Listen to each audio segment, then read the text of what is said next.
Saudara pendengar, bersama saya Oti Priambodo dalam program Jalan 66. Sebuah program di mana kita mempelajari Alkitab pasal demi pasal dan memahami isinya. Bersama Pak Yohanes, narasumber kita, hari ini kita akan mempelajari kitab 1 Raja-Raja pasal yang ke-19 dengan tema Mengenal Tuhan di Tengah Depresi. Mari kita mendengarkan bersama dan belajar dari kisah dalam Alkitab.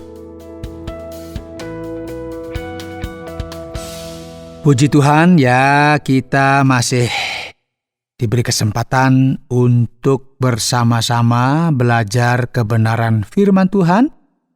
Masih bersama saya Pendeta Yohanes di program Jalan 66. Apa kabar saudara pada hari ini? Semoga pada hari ini saudara selalu diberkati oleh Tuhan ya. Selalu diberikan sukacita, ya, diberikan damai. Mengapa? Itu hal-hal yang penting dalam hidup kita. Kita bersukacita, kita memiliki damai sejahtera karena kita sudah ditebus oleh Tuhan kita, Yesus Kristus. Karena itu sekarang mari kita bertumbuh di dalam Tuhan untuk terus boleh mengenal Dia, Tuhan yang kita sembah, dan boleh memahami apa yang Tuhan kehendaki di tengah-tengah kehidupan kita melalui kita belajar kebenaran firman Tuhan. Nah, saat ini saya mengajak kita akan kembali belajar firman Tuhan dari pertama Raja-Raja pasal 19.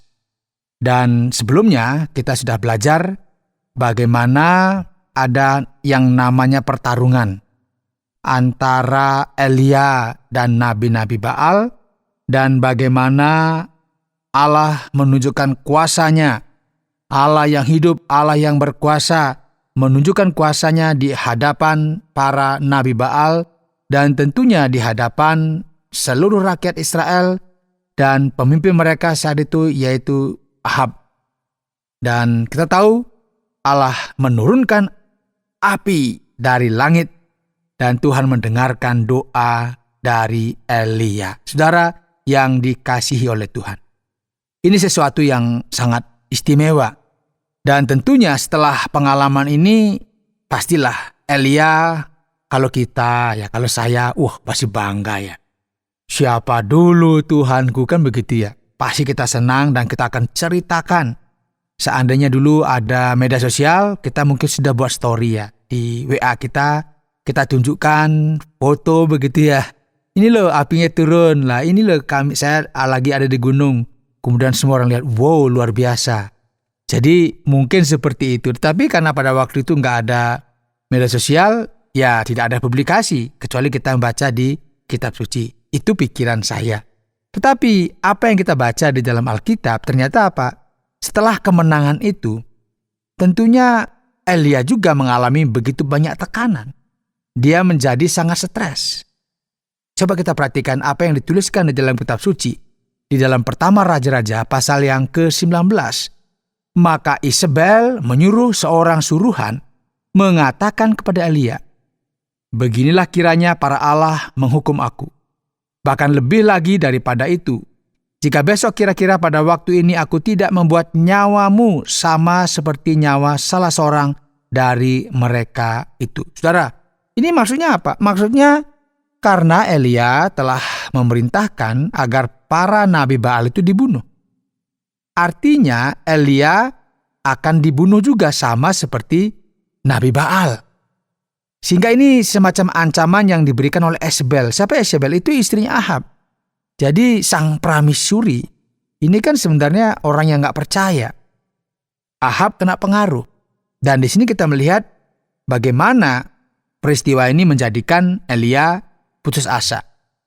Dan dituliskan juga bahwa Elia itu masuk ke padang gurun sehari perjalanan jauhnya. Lalu duduk di bawah sebuah pohon ara dan berdoa, cukuplah itu sekarang ya Tuhan. Ambillah nyawaku, sebab aku ini tidak lebih baik daripada nenek moyangku. Sesudah itu ia berbaring dan tidur di bawah pohon ara itu. Ya, ini Elia sudah putus asa, secara psikologis dia sudah tertekan, stres berat, bahkan di bagian ini dibilang, ambillah nyawaku. Artinya Tuhan, ini untuk apa lagi aku pelayanan sekarang? Lihat nih, Tuhan tidak membela saya, mungkin seperti itu. ada ancaman. Dia bilang, sudah cabut saja nyawa saya. Tetapi bagaimana kasih dan kemurahan Tuhan bagi Elia? Tuhan tidak meninggalkan Elia. Kalau kita baca, tetapi tiba-tiba seorang malaikat menyentuh dia serta berkata kepadanya, bangunlah, makanlah. Ketika ia melihat sekitarnya, maka pada sebelah kepalanya ada roti bakar dan sebuah kendi berisi air.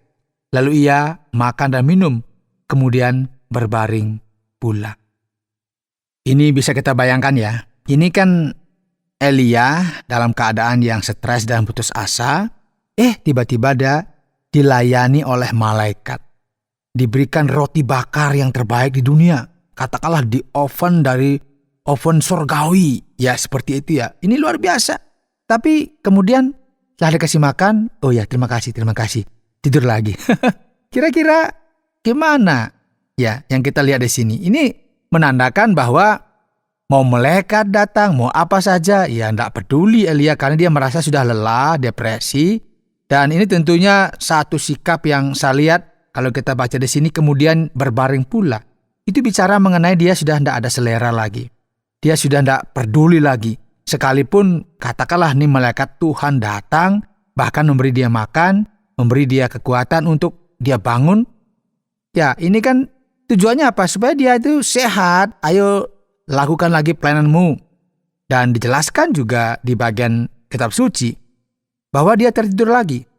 Nah ketika dia tidur lagi, malaikat datang kembali, sentuh lagi, suruh dia jalan lagi ya. Dia dikuatkan, dia diberi makanan supaya selama 40 hari, 40 malam. Ini supaya dia disuruh kemana? Ke Horeb. Gunung Allah itu ada di bagian selatan. Dan kita tahu juga di sana ia menghabiskan waktu di sebuah gua. Ya, dia bilang, saya dah mau pensiun Tuhan, aku gak mau lagi melayani. Elia merasa sudah cukup, dia sudah sangat kesal juga, mungkin sedih, dia terpuruk dan sebagainya.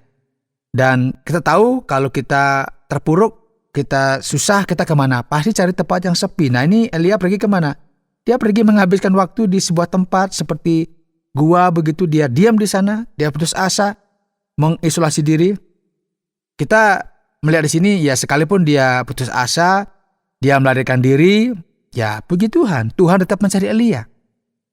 Dan kita lihat di bagian kitab suci dikatakan, apakah kerjamu di sini hai Elia?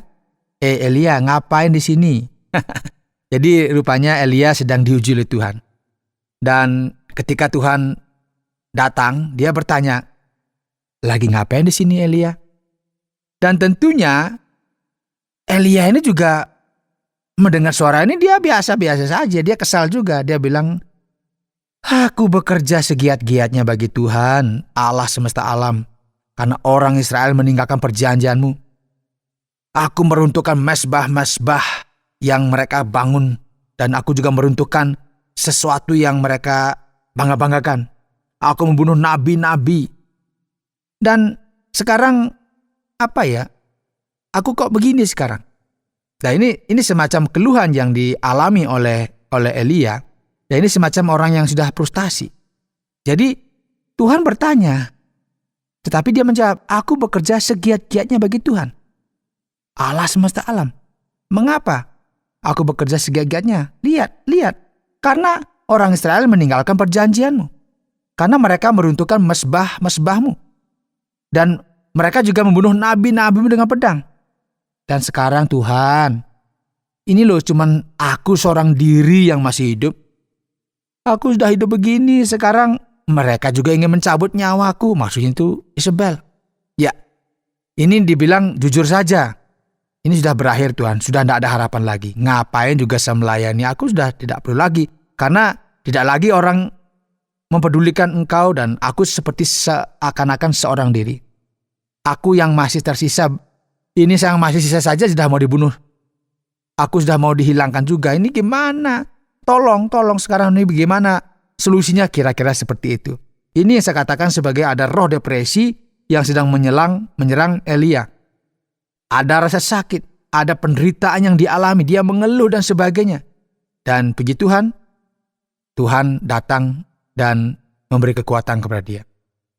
Tuhan datang untuk menolong dia, untuk membangkitkan dia. Pergilah dan berdirilah di gunung di hadapan Tuhan karena Tuhan akan lewat. Ini kan dia ingatkan, kamu ini nabi, kamu sudah dipilih, kamu sudah dipanggil. Jangan kamu malah konyol begini, kira-kira seperti itu. Ayo berdiri, pergi, berdiri di gunung di hadapan Tuhan karena Tuhan akan lewat. Ya, jadi Tuhan mengingatkan bahwa Elia ini melayani Tuhan yang hidup, melayani Tuhan yang menjaga semuanya. Makanya dia diingatkan untuk kembali kepada panggilannya. Di bagian Alkitab juga dijelaskan angin besar dan kuat yang membelah gunung-gunung dan memecahkan bukit-bukit batu mendahului Tuhan. Tetapi tidak ada Tuhan dalam angin itu. Bayangkan saja bagaimana rasanya. Ada badai, ada tornado menerjang. Tapi mana nggak ada Tuhan. Nggak tidak melihat sesuatu. Setelah angin terjadi gempa bumi, ya ini saya membayangkan memang sesuatu yang luar biasa. Tetapi Tuhan tidak ada di dalam gempa bumi itu. Kemudian ada api datang, tetapi Alkitab mengatakan Tuhan tidak ada di dalam api itu. Lihat ini angin, gempa bumi, api. Ini menunjukkan apa? Kuasa Allah. Ya, mengungkapkan bahwa Elia mungkin memahami Allah terutama sebagai Allah yang perkasa. Allah yang maha perkasa, yang mengirimkan api dari langit. Tetapi lihatlah betapa luar biasanya di sini, saudara. Dan setelah api itu, perhatikan baik-baik, saudara. Terdengar apa? Bisikan yang sangat lembut. Ketika Elia mendengarnya, ia menutupi wajahnya dengan jubahnya dan keluar lalu berdiri di mulut gua. Kemudian sebuah suara berkata kepadanya, "Apa yang engkau lakukan di sini, Elia?" Ini sesuatu yang menarik, saudara. Tuhan menampakkan diri dengan kedalaman yang luar biasa dalam hembusan angin dan dalam bisikan yang sangat lembut. Dalam ketenangan dan kedamaian dengan cara yang sangat berbeda. Saudara, ingat ini hanya bisikan yang sangat lembut. Tuhan hadir agar Elia keluar dari gua. Saudara yang dikasihi oleh Tuhan, mungkin ada di antara saudara yang saat ini seperti berada di dalam gua. Saudara menarik diri dari keramaian, saudara menarik diri dari komunitas, saudara menarik diri dari gereja, saudara menarik diri dari semua pelayanan. Seakan-akan saudara berkata, tidak ada gunanya, aku nggak lagi mau pergi melayani, aku nggak mau lagi ke gereja dan sebagainya. Ingat, Tuhan datang juga kepada saudara, mengirimkan bisikan yang sangat lembut. Dia sedang berkata kepada saudara pada hari ini, apa yang sedang engkau lakukan?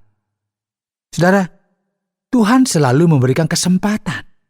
Dan kesempatan juga diberikan kepada Elia. Tuhan gak marah. Tuhan gak emosi. Tetapi dia selalu ingat. Dia beri kesempatan. Karena apa? Ketika orang menjadi putus asa, itu akan menghancurkan hidupnya. Itu akan membuat dia tidak mau lagi melakukan apa-apa. Memang kalau lihat, Israel telah menolak perjanjian. Israel telah menghancurkan semua mazbah persembahan yang memang diperuntukkan bagi Tuhan. Bahkan para nabi dibunuh. Dan dia merasa, ya dia satu-satunya. Ini yang saya katakan sebagai sebuah proses penyembuhan yang dilakukan oleh Tuhan. Tuhan dengan sengaja mengizinkan Elia melewati seluruh proses depresi ini. Tujuannya apa? Biar dia menyadari, melihat dirinya, dan melihat Tuhan di dalamnya. Dan sekarang dia masuk dalam proses pemulihan. Tuhan mau agar Elia keluar dari tempat persembunyiannya dan melangkah ke dalam kehidupan nyata. Ingat, Tuhan tidak melindunginya atau menghukumnya. Tetapi Tuhan memanggilnya untuk apa? Menjalankan tanggung jawab. Tuhan tidak semacam, karena kamu melayani Tuhan maka kamu tidak akan pernah kena masalah. Tidak seperti itu. Tapi diizinkan sebuah proses yang tidak mudah juga. Dan kita lihat di sini bagaimana Tuhan memanggil. Ayat 15. Pergilah, kembalilah ke jalanmu, melalui padang gurun ke Damsyik, dan setelah engkau sampai, engkau harus mengurapi Hasael menjadi raja atas Aram. Saudara, ingat ya. Elia ini nabi. Dan Elia punya pekerjaan yang harus dilakukan. Dan Tuhan mengingatkan, bangun. Kerjakan tanggung jawabmu. Cukuplah engkau terlalu lama diam di situ. Engkau terlalu lama mengasihani dirimu. Jangan berlarut-larut dalam kedukaan, jangan berlarut-larut dalam kesedihan. Bangun, waktunya bekerja.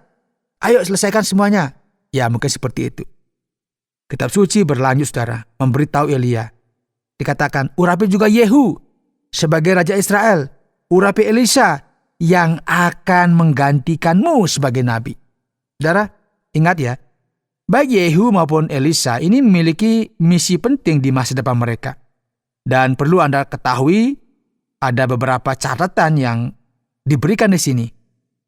Aku telah menyimpan 7.000 orang Israel yang tidak sujud di hadapan Baal dan tidak menciumnya. Jadi dengan kata lain, akulah Tuhan atas sejarah. Mungkin kamu mengatakan sudah selesai, tetapi tidak, karena aku yang mengatur semuanya. Aku telah melahirkan dan aku juga memelihara umatku. Aku tidak akan membiarkan semuanya ini hancur. Kira-kira seperti itu. Saudara, pasal 19 itu diakhiri dengan mengkisahkan bagaimana Elia memanggil Elisa yang akan menjadi penggantinya. Elia menghampirinya dan menyelimutinya dengan jubahnya. Dan mulai dari titik ini, saudara, kita akan melihat bahwa Elia akan mulai memberi lebih banyak ruang bagi siapa? Elisa yang akan menggantikannya. Saudara yang dikasihi oleh Tuhan, setelah semua ini kita akan menemukan bahwa ada sukacita, bahwa Allah campur tangan dalam kehidupan Elia. Dan ingat juga, saudara, Dia juga campur tangan dalam kehidupan kita di saat-saat kita mengalami keterpurukan. Tuhan memberkati kita.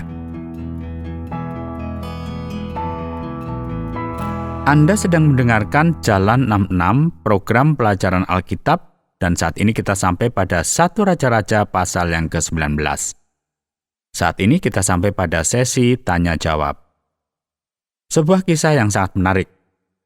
Bagaimana mungkin seorang hamba Tuhan bisa depresi dan merasa begitu sedih? Bukankah ini sesuatu yang berasal dari iblis? Kita perlu mengevaluasi ya situasi dengan cermat, Pak Oti ya. Kita harus berhati-hati karena kadang-kadang orang itu cenderung mengeneralisasi ya ketika berbicara tentang depresi. Memang benar ya bahwa seseorang bisa depresi dan bisa murung itu karena bisa juga kita katakan sebagai pengaruh spiritual yang negatif. Kita nggak bisa menyangkal kenyataan ini. Kita tahu bahwa dalam perjanjian baru dikatakan iblis datang untuk apa? Mencuri, membunuh, menghancurkan. Nah, masalahnya di sini adalah ketika seseorang mulai apa? Memahami bahwa setiap depresi atau perasaan negatif atau bahkan kesedihan, orang bilang, ini pasti dari iblis. Ya ini nggak benar sebenarnya ya. Ada jenis kesedihan yang datang dari Tuhan dan menuntun kepada apa? Pertobatan. Jadi sumber kesedihan dan rasa sakit ini bisa beragam sebenarnya. Ada orang-orang yang memiliki masalah fisik. Seperti misalnya dia penglihatan nggak jelas, kemudian mungkin kena diabetes, atau mungkin masalah persendian yang sakit dan sebagainya ya, atau mungkin memiliki vertigo dan sebagainya. Dan karena penyakit-penyakit ini sehingga orang menjadi depresi. Dan ada pukulan secara mental. Kok nggak sembuh-sembuh, sudah berobat kemana-mana. Dan ada juga memang orang-orang yang memang memiliki masalah secara psikologis. Nah, di sini kita melihat Elia dengan masalah spiritual dan juga psikologis. Ini nggak berarti bahwa pasti ada pengaruh jahat yang terlibat. Jadi kita perlu berhati-hati dengan pemikiran seperti ini, karena kita harus melihat keseimbangan yang memang ada di dalam kehidupan kita. Jangan sedikit-sedikit kita bilang, wah ini pasti berasal dari iblis. Nah, yang menarik perhatian terjadi dengan Nabi Elia, seorang hamba Tuhan hebat yang menghadapi 450 Nabi Baal.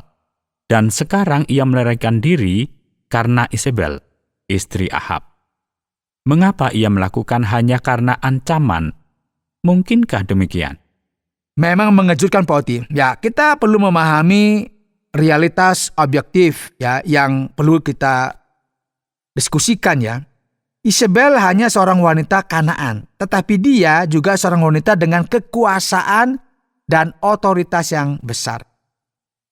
Harus diingat ya, bukan Isabel sendiri yang akan menghadapi Elia secara pribadi, datang itu enggak seperti itu. Ya, mereka tidak akan bertarung, bertengkar di jalan, tidak seperti itu. Ingat, Isabel ini kan ratu. Dia memiliki otoritas dikatakan lebih besar dari Raja Ahab sendiri. Dia akan mengirimkan prajurit-prajurit untuk mengejar dan membunuh Elia. Bayangkan kalau dikirim itu kan, ini kan kita langsung stres ya pasti ya. Apalagi jadi beritahu, aku akan membunuhmu. Itu kan ancaman. Pertanyaan, siapa yang gak akan ketakutan, saudara? Kalau saya pun begitu kan, pasti mikir juga, waduh, kalau begini langsung bisa stres, gak bisa tidur. Ya ini yang dikatakan secara manusia, Elia juga mengalami seperti itu. Karena apa? Karena Elia pada saat itu sudah membunuh hampir 450 Nabi Baal. Dia berani hadapi semua. Tetapi saat ini kita melihat bagaimana ketika ada ancaman dari Yezebel, dia melarikan diri. Kenapa? Karena sebenarnya kita diingatkan bahwa pria pemberani sekalipun, dia juga akan mengalami namanya momen-momen kelemahan dalam hidupnya. Ada kerapuhan. Dan tentunya kita lihat di sini bahwa dia tidak memiliki keberanian untuk menghadapi seorang wanita asing. Itu yang dicatat di dalam Alkitab. Ini menunjukkan kepada kita sebuah kebenaran bahwa semua kekuasaan itu hanya apa? Milik Tuhan. Karena manusia, siapapun, sekuat apapun mereka juga perlu memahami bahwa kekuatan itu bukan ada di dalam diri mereka. Bahwa kekuasaan itu bukan milik mereka. Nah, ini mengapa kita dianjurkan untuk memiliki apa? Sikap yang rendah hati. Karena ketika kita percaya bahwa kita memiliki kekuatan dan kekuasaan, ketika kita berpikir bahwa kita berada katakanlah di puncak dunia, di puncak kekuasaan, seperti yang dikatakan oleh Pak Udi tadi. Nah, disinilah segalanya menjadi sangat rumit. Karena harus diingat, karena sebenarnya kekuasaan itu hanya milik Tuhan. Kita melihat Elia tertekan, putus asa, dan sepertinya dunianya telah runtuh. Langit seolah runtuh. Dan kemudian pada ayat yang ke-11, ayat yang ke-12, apa arti angin di sini? Gempa bumi dan api ini. Segala sesuatu tampaknya bersekongkol melawannya. Dan kemudian datang bisikan lembut. Pertanyaannya, apa arti dari semuanya ini? Ya, ini membicarakan sesuatu yang mungkin agak menakutkan ya. Pertanyaannya, mungkinkah aku jadi depresi? Ya, begitu banyak angin, gempa bumi, dan api. Apa arti semua ini? Apa yang Alkitab bicarakan? Nah, di sini Tuhan sedang menyatakan kuasanya melalui semua manifestasi, entahkah gempa bumi, ada api, ada angin. Dan juga ini dikaitkan juga kalau di dalam Alkitab kita belajar ini bicara mengenai penghakiman. Ini semacam Tuhan mendemonstrasikan kuasanya. Apa yang dikatakan Elia? Tuhan, Engkau sebenarnya tidak melakukan apapun. Aku menjaga semuanya tetapi terkendali oleh diriku sendiri. Dan semuanya terberantakan sedang Tuhan. Gak ada yang peduli. Jadi Tuhan ingin mengatakan di bagian ini, apakah kami ingin melihat bagaimana aku masih Tuhan? Jika aku mau melakukannya, ya bisa saja menghancurkan semua, ya dalam sekejap juga bisa selesai. Aku yang berdaulat. Jadi Tuhan ingin mengungkapkan bahwa masalahnya bukanlah pada demonstrasi kuasa atau kemampuannya untuk menjatuhkan penghakiman, bukan di situ. Yang Tuhan ingin sampaikan bahwa Tuhan itu sedang mengendalikan sejarah. Tuhan menggunakan kebijaksanaannya yang tak terbatas untuk apa? Membimbing, menuntun segala sesuatu. Dan Elia bisa melihat semua di sini. Intinya adalah bahwa pada saat ini, ia mampu mengenal Tuhan lebih baik. Ia mampu mempelajari siapa dia sebenarnya. Ingat ya, Tuhan itu sabar. Tuhan itu memberi kesempatan. Tuhan bertindak dengan belas kasihan. Tuhan bertindak berdasarkan kriteria kedaulatannya.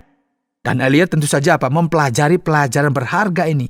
Dan Elia menemukan semuanya ini. Dan kita melihat, tak ada yang lebih menenangkan daripada bisikan lembut untuk menyejukkan pikirannya di tengah siksaan. Sekarang, Elia tiba-tiba mendapat tugas baru. Setelah kau tidak lagi terpuruk, saatnya untuk bekerja. Engkau akan mengurapi Raja Aram, mengurapi Yehu sebagai Raja Israel. Mengapa dia harus melakukan semuanya ini, bahkan mengurapi raja asing? Ya, kedengarannya memang agak aneh, tetapi sebenarnya enggak juga ya. Mengapa? Karena di zaman kuno ya orang-orang memahami bahwa hak untuk memerintah berasal dari yang namanya makhluk Tuhan, yang diwakili oleh para nabi. Raja-raja di zaman kuno itu selalu didampingi oleh para nabi yang membantu mereka. Dan ini merupakan kenyataan yang umum di seluruh dunia. Dan tidak hanya di Israel sebenarnya. Dan karena semua orang menghormati dewa-dewa bangsa lain, bukan tidak mungkin Elia pergi sebagai nabi besar bagi Israel untuk melakukan upacara khusus demi seorang raja di negeri lain. Seperti halnya Aram kalau bilang sini atau Suriah. Namun kita tidak memiliki informasi objektif mengenai hal ini. Dan tentang Raja Israel di sini, ini sangat jelas ya. Nabi seperti yang telah terjadi sejak zaman Saul memiliki tugas ini, yaitu mengurapi dalam nama Tuhan dan memohon berkat Tuhan atas raja. Kira-kira seperti itu, Pak Oti. Baiklah, terima kasih banyak Pak Yones untuk penjelasannya. Bagaimana dengan kesimpulan bagian ini? Saudara, hari ini dalam program Jalan 66 kita telah belajar dari pertama Raja-Raja pasal yang ke-19 dan tema kita mengenal Tuhan di tengah depresi. Dan kita sudah melihat bagaimana Elia memasuki momentum depresi di tengah-tengah kehidupannya dan bagaimana dia juga melihat bahwa Tuhan hadir di tengah-tengahnya untuk membawa dia keluar dari situasi yang sangat rumit. Saudara, seringkali dalam kehidupan kita, dalam kehidupan yang penuh dengan kesulitan ini kita mengalami masalah mirip seperti Elia. Kita merasa sedih, kita putus asa, kita pikir, waduh Tuhan sudah meninggalkan saya. Ini kita berpikir nggak ada solusi yang bisa menyelesaikan masalah yang besar ini. Namun kita perhatikan saudara, sekalipun rasanya nggak sulit dipercaya. Seringkali kita ada dalam kondisi depresi, tetapi kita diingatkan, kita belajar siapa Tuhan yang kita sembah. Dialah Tuhan yang memelihara kehidupan kita. Dia yang Tuhan selalu hadir di tengah-tengah kehidupan kita untuk memberi kekuatan kepada kita. Kiranya Tuhan memberkati saudara. Amin. Baiklah, terima kasih banyak Pak Yones. Saudara pendengar, karena waktu yang tidak memungkinkan, kita akhiri program Jalan 66 kali ini. Kami menantikan Anda untuk tetap mengikuti pelajaran berikut dalam lanjutan pembelajaran Alkitab yang memberikan pelajaran menyeluruh tentang firman Tuhan. Jika Anda memiliki pertanyaan atau berespon terhadap topik berhubungan dengan program ini, silakan menyampaikan melalui WhatsApp ke nomor 081 333 777 386 081 333 777 386. Terima kasih atas perhatian Anda.